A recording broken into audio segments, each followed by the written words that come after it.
Video की शुरुआत करते हैं एक स्टोरी से, और स्टोरी कुछ यूं है कि एक शख्स अपने कुछ साथियों के साथ मिलकर आपके पेरेंट्स को लेकर कुछ ऐसे घिनौने शब्दों का इस्तेमाल करता है जो आपने शायद कभी इमेजिन भी ना किया होगा।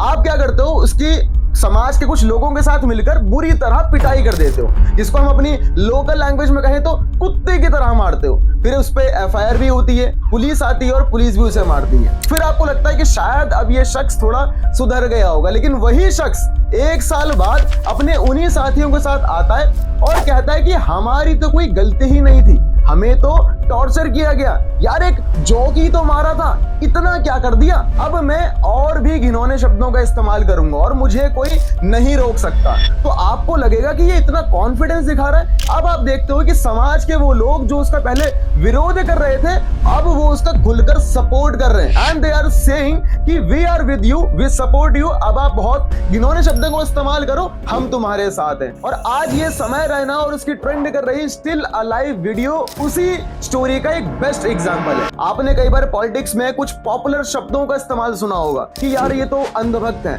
यार ये तो अंध नमाजी हैं, लेकिन हमें विचार करना होगा कि आज के इस डिजिटल फील्ड में जहां ऑडियंस आंखों पर पट्टी बांधकर गलत का फेक सपोर्ट करते हैं, उसके लिए एक शब्द होना चाहिए और वो होना चाहिए अंध सपोर्टर। और ये स्टिल अलाइव को ट्रेंड कराने वाली ऑडियंस अंध सपोर्टर का बेस्ट एग्जांपल है। आज हमारे समाज में एक फ्रस्ट्रेटिंग पर्सन अपनी फ्रस्ट्रेशन में जब कुछ गलत शब्दों का इस्तेमाल कर जाए तो उसे हम पॉपुलरली गाली कहते हैं। और नो डाउट कि हर पर्सन हमारे समाज में आज गाली देता है, लेकिन हमें यह भी समझना होगा कि हमारी सोसाइटी में गाली एक लिमिट पर ही एक्सेप्टेबल है। और ये शख्स जो कंटेंट और कॉमेडी के नाम पर गालियों की सारी हदें पार कर देता है, ना जाने लोग इतने गंदे लेवल पर गालियां कैसे सुन रहे हैं। गालियां अगर लिमिट में हो तो वो एक्सेप्टेबल होती हैं और अच्छी भी लगती हैं, जिसको हम कॉमेडी कहते हैं। लेकिन इस शख्स ने जो खुद को एक प्रोफेशनल कॉमेडियन कहता है, वो गालियों की इतनी सीमाएं पार कर देता है कि आज समाज का वो बच्चा जो ट्रेंड के नाम पर कूल समझ रहा है इसको, वो किस डायरेक्शन में जाएगा। Professional comedian. सबसे पहले बात करते हैं बियर बाइसेप्स रणवीर अलाहाबादिया की, जिसकी वजह से ये सारी कंट्रोवर्सी स्टार्ट हुई।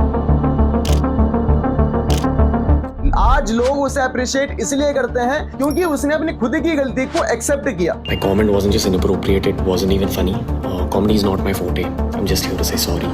उसने कन्फेस किया कि हाँ मुझसे गलती हुई है और धीरे धीरे इंप्रूव करते हुए आगे बढ़ गया। लेकिन ये समय रैना जिसकी स्टिल अलाइव वाली वीडियो को ऑलमोस्ट 40 मिलियन लोगों ने देखा, और उनमें से 4 मिलियन लोग तो इसके प्यार में इतने भावुक हो गए कि उन्होंने लाइक कमेंट शेयर किया दबा के। हमें समझना होगा कि इसने खुद को प्रोफेशनल कॉमेडियन कहकर अपनी इस घिनौनी वीडियो में बड़ी चालाकी से कुछ इमोशनल टचेस दिए, जिससे इसकी गलतियां ढक जाएं। चाहे अब वो कश्मीरी पंडित्स का इमोशनल टॉपिक हो, हम 5% थे कश्मीर में, या दोस्तों की वैल्यू हो, बलराज मेरा बेस्ट फ्रेंड है, वो हर जगह आता है मेरे साथ, या फिर पापा को आई लव यू कहना हो। उस टाइम पे man he made me feel so loved and cared and protected. मैंने कहा पापा I love you so much.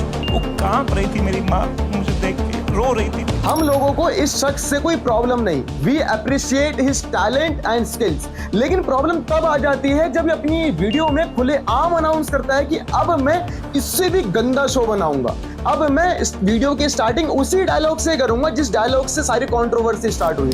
I wanna do a wild fucking show. I'm gonna take away all your phones. और पहला ही सवाल मैं पूछूंगा contestant से, Would you rather? और सबसे बुरा तब लगा जब इसने अपनी गलती को ही एक्सेप्ट नहीं किया। ये बोलता है कि यार एक जोक ही तो मारा था, इतना क्या कर दिया। अब सपोज इसने यही जोक अपनी इस अंधी ऑडियंस को डायरेक्टली मुंह पर उनके पेरेंट्स के लिए बोला होता, तो क्या ये अंधी ऑडियंस अपने पेरेंट्स के लिए इस चीज को एक्सेप्ट कर लेती? सर मेरी तो कोई गलती ही नहीं थी ना यार, for a fucking joke that people didn't like, इतना थोड़ी करना होता है यार। समय रैना जैसे लोगों में गलत होते हुए भी गलती ना एक्सेप्ट करने की ये कॉन्फिडेंस और हिम्मत इसलिए आ जाती है जब ऑडियंस और ये व्यूअर्स अपनी आंखों पर पट्टी बांधकर एक अंध सपोर्ट और फेक सपोर्ट देना स्टार्ट कर देते हैं। हो सकता है आपको भी समय रैना बहुत पसंद आया हो, आपको इसकी ये स्टिल अलाइव वाली वीडियो भी बहुत पसंद आई हो सकता है इसके गलत पॉइंट उठाता हुआ आपको मैं बुरा लग रहा हूँगा, आप मेरा विरोध करोगे, और कोई बड़ी बात नहीं कि इसके ये अंध सपोर्टर्स मुझे कमेंट सेक्शन में गाली भी देकर चले जाएं। हो सकता है तब भी शायद मुझ पर फर्क ना पड़े, क्योंकि जब इस डिजिटल जमाने में एक ऑडियंस अपनी आंखों पर पट्टी बांधकर अंध सपोर्ट की इस डायरेक्शन में भेड़ चाल में चलने लग जाए, तब उनकी आंखों से पट्टी हटाने का काम करने के लिए हमारा विरोध करना बहुत जरूरी हो जाता है। अब चाहे वो ऑडियंस हमारे विरोध में आ जाए, हो सकता है आपको मेरे पॉइंट्स बहुत पसंद आए हो, तो कमेंट जरूर करके बताना, वीडियो को शेयर जरूर करना ताकि वो अंध सपोर्टर्स तक ये वीडियो पहुंचे। मिलते हैं फिर एक नई वीडियो में नए इंटरेस्टिंग टॉपिक के साथ, जब तक के लिए थैंक यू सो मच।